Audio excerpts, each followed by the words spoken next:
How are you? I'm fine, thank you. And yourself? Great, great. Pleased to have you on Crosstalks. And we are really interested in your background, how you appeared in augmented reality. Okay, well, I started augmented reality about 7 years ago, and it was actually an extension from something called BIM. I'm a cross media um, specialist by trade, so I do videos, I do 3D, I do different elements. And I got interested in something called building information modeling because you got such rich context filled models that you can then do so many different things with. And at that point, VR and AR were still like things that people knew about, but didn't really care much about. And then we start looking at ways that we could communicate this information that we got from these BIM models. And we thought, hey, the technology is maturing to the point that we can use a mobile phone to create AR experiences. So let's see what we can do with the communication mix if we took a model, use augmented reality and added interactivity into it to communicate like information that's really hard to understand. So at that point, we came onto something new. We actually created a new division in the company. And what came out of that was the immersive technology department at a company called ACOM that was able to use this information that's already there as a client communication tool in a way that they could understand.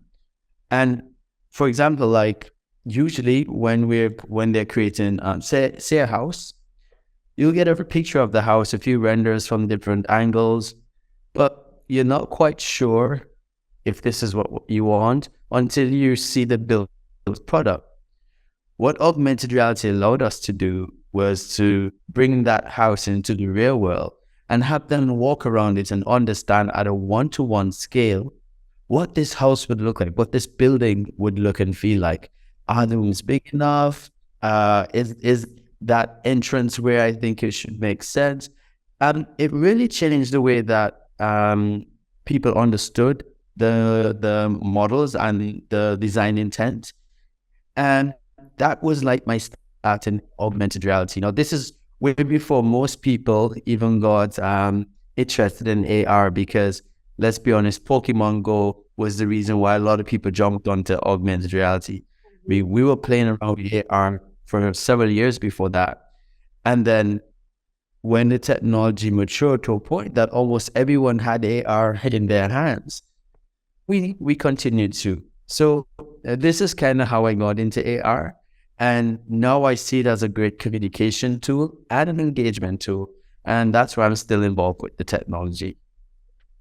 So you have a lot of experience with different kind of brands. Could you elaborate more what types of brands are interested in augmented reality and what is your main highlight while talking to them? So I find a lot of fashion brands actually are the ones pushing the envelope. And when you think about fashion, it's very personal, and AR tends to allow viewers or users who are not near to the brand to have that personal experience with it. Now, other brands have done it very nice in many different ways, but I find that when we work with the fashion brands, it's always something different. They come with ideas completely out of the box. They think of brand engagement very different to a drink company or even a tech company.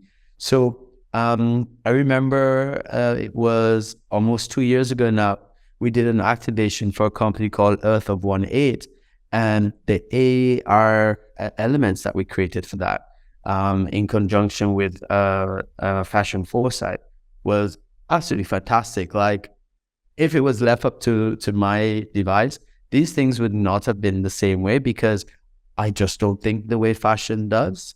And it's fantastic to see that they brought these really cool ideas to the table and we're able to execute it for them. So mainly you are in direction whenever clients are coming with the specific ideas, or you also are open to those brands who don't know exactly what to implement, ideation. Sure. With ideation, it always there are like three types of people. There are those that know of the technology but have no idea what to do with it. Mhm. You have those who know the technology and have a very specific idea. And you have those that want you to come up with an idea to surprise them, to wow them. And it's always good to have this mix because some clients, they're very particular with their brand image, their brand voice and tone. And when they come with a brief that is very concise, it really guides you in execution. Mhm. Um, those tend to be the projects that you finish quicker because the client already comes with an idea of how they want execution to look like. However, the most fun is the last part where they come and like, okay, give us something amazing. And you go, I'm interested in that. Like, what types of like steps do you go before you come up with like craziest idea for your clients? okay. So first, we with any design brief, we always ask, okay, what's the goal of the activation? Is it awareness? Is it product launch? I mean, we need to find out from the client what they want to do with the tech. Once we find out that, we then ask them, okay, who is it for? And let's be honest, if it's for an older generation, AR may not be the right key. If it's for Gen Z or even 30s and below, that generation resonates well with technology and they're more likely to try it. Even kids now are extremely like AR savvy. So again, it depends on who it is. It depends on what the outcome is or what the goal is. And then it depends on the platform that they want it on. So I'll be honest, AR now is much more accessible than it was even 2 years ago. So you can run a great experience from your web browser. Before time, we were completely siloed to the social media filters. So now the technology has moved on. We will ask these questions. We look at the demographics, and based on this, we start planning a story. And creating an AR experience is just like creating an advertising campaign. I'm It's a story. I'm telling the same to clients. Right? And the story is a bit more interesting when it's interactive because it's no longer just the user observing. It's not the user being part of that story. So you can have them do amazing things. You can have them do simple things. You can have them just take a picture and augment the picture and share that with their friends. I mean, we know how some things go super viral very quickly, like which I think someone literally made for fun is the crying face. So you put it on someone's face and it looks like they're crying. And I just find it hilarious, the things that people can do with filters. So I mean, things like that just shows the fun aspect of it and how augmented reality can really change the atmosphere or really be injected into a conversation or communication piece. Yeah, to go on back on those kind of user personas who don't know anything, like we struggle in our marketplace, so our creators to come up with these clients who actually don't know on which platforms they want this experience to implement. So what would you say to those who don't know exactly what they want to get with this AR? Sure. And this is a very good question. It goes back to, okay, who is your audience, right? If your audience is Gen Z, they're quite tech savvy, look at the platforms that they're present on and look at how active they are on these platforms. And things like TikTok, Instagram, and Snapchat in some geographics immediately come to mind. If it's a more business-oriented activation, you might want something that runs directly from a browser because a business user is less likely to jump inside of Instagram or what have you, because it's a business setting. So again, it all depends on type of activation and the user. And they need to do their homework to ensure, just like with any campaign, they understand where their users are and how to activate that base. Yeah. Also, one thing is just content creation, and it's really important to know how to make the promotional campaigns, right? So, are you also advising in that direction? Like, for example, like it's easy, pretty much easy on social media because like you have this business manager by your hand. But what about the browser-based or app-based experiences? Like, what do you recommend to your clients how to promote these kind of experiences? That's cool. I mean, it tends to be part of a bigger picture. So say my browser-based experience is giving away a product, right?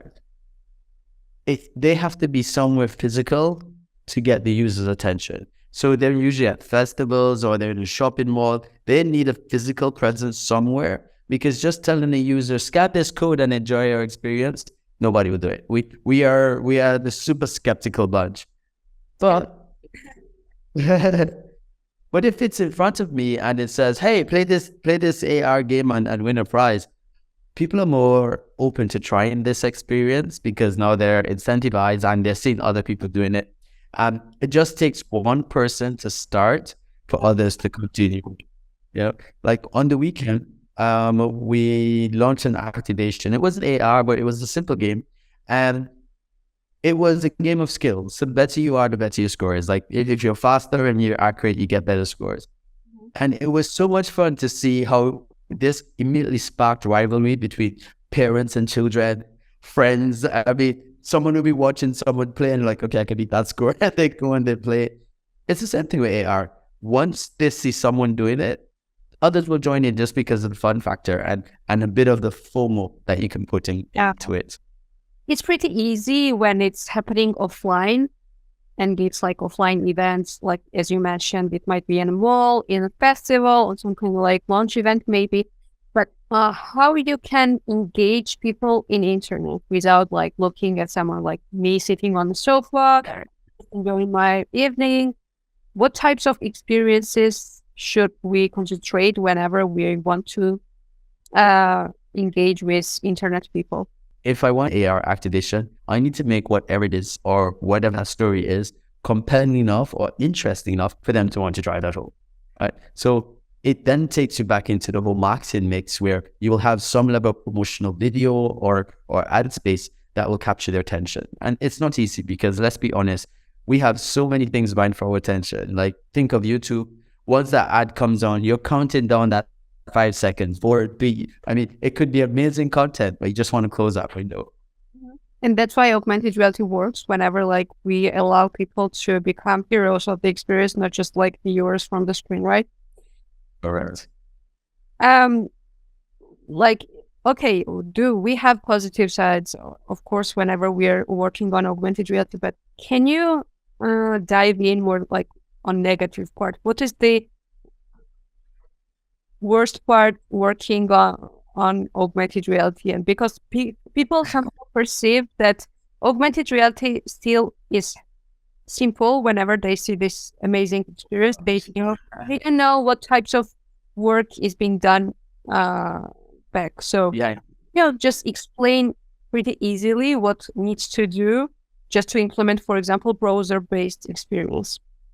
Sure. So a lot of people forget that most AR experiences are mini programs.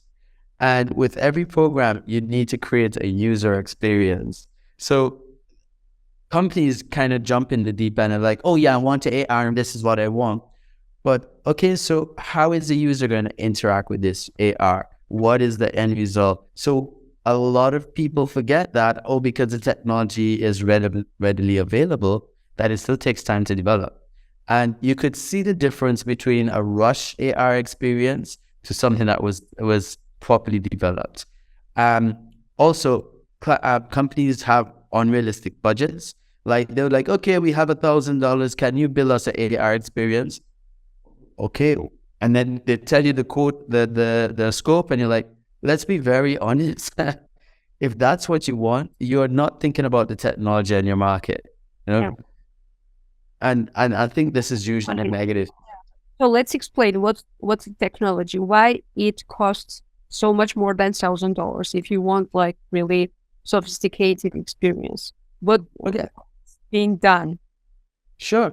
I could bring this back to almost any part of design. Like if you paid $25 for an advert, do you think you'll get the same advert as one that a company has paid $1,000 for?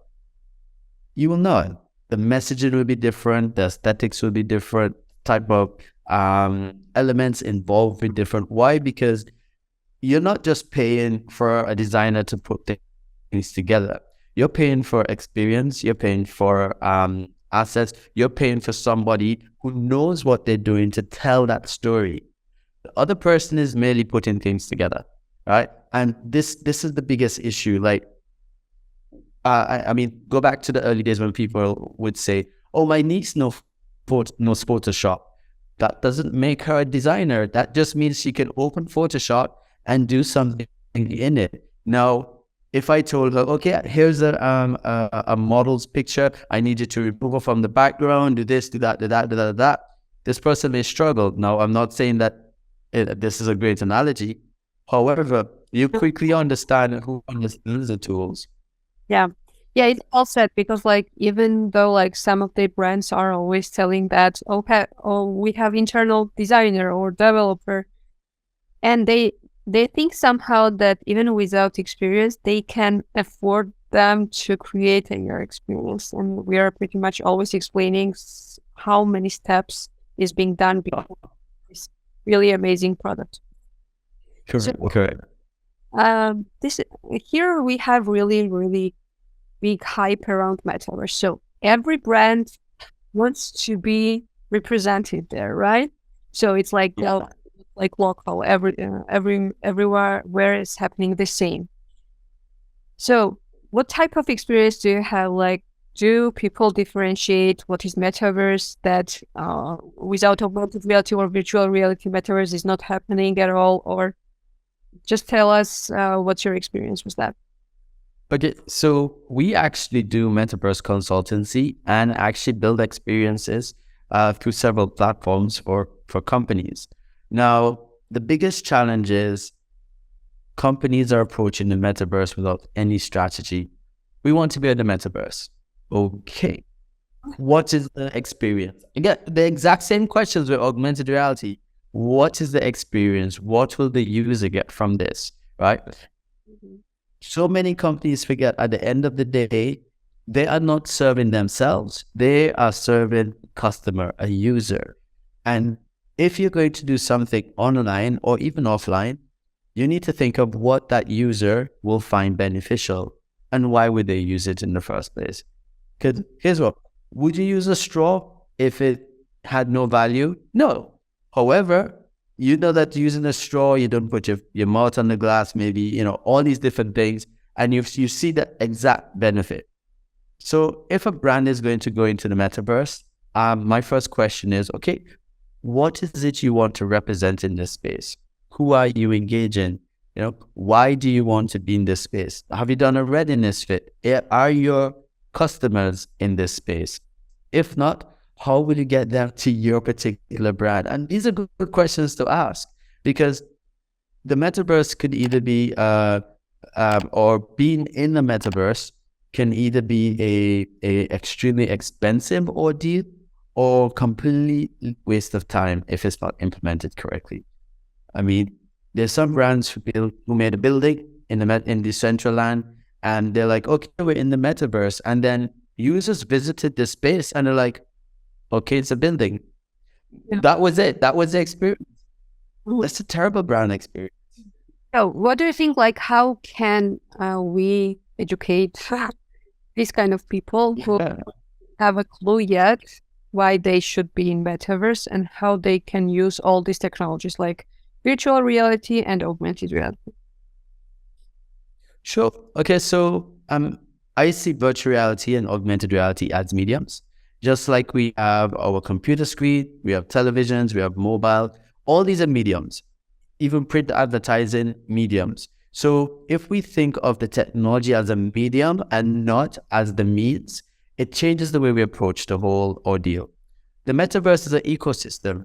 It is things happening all the time that you can be a part of or be offline and not be a part of, right? So if there's an ecosystem of things always happening, you could use augmented reality and bring that information into your real world. You can use virtual reality and take yourself into that ecosystem and enjoy it. There's so many ways to tap into the metaverse. However, you need to understand technology is a medium, such as AR, VR, what have you. The metaverse is an ecosystem. If I'm going into an ecosystem, how do I represent myself, my brand, my values in this ecosystem And then how do I bring my users to be a part of this experience? Because in the metaverse, they're not observing, they are engaging. So you have to create an engagement for them. Mhm. Well said. So we are going into the end right now, and I'm hoping that we will talk more about your really cool ideas and what you're doing, ending and finalizing our talk. How do you see that cross creators marketplace is beneficial for agencies like you? So for us, it's access to a new market, and it's also giving us awareness in places that we may not have traditionally thought to be. And it's also helping other brands and users get access to skill sets that we have. So I think it's a fantastic idea. I'm glad you guys did it, and we're very happy to be a part of it. Thank you so, so much. I'm pleased that you're with us right now, and let's do really cool stuff in the future. Have a nice day, and let's talk for the future. Just schedule a call with me just to talk more how we can do more. Sure, that sounds great. You have a great day. Bye bye. Bye bye.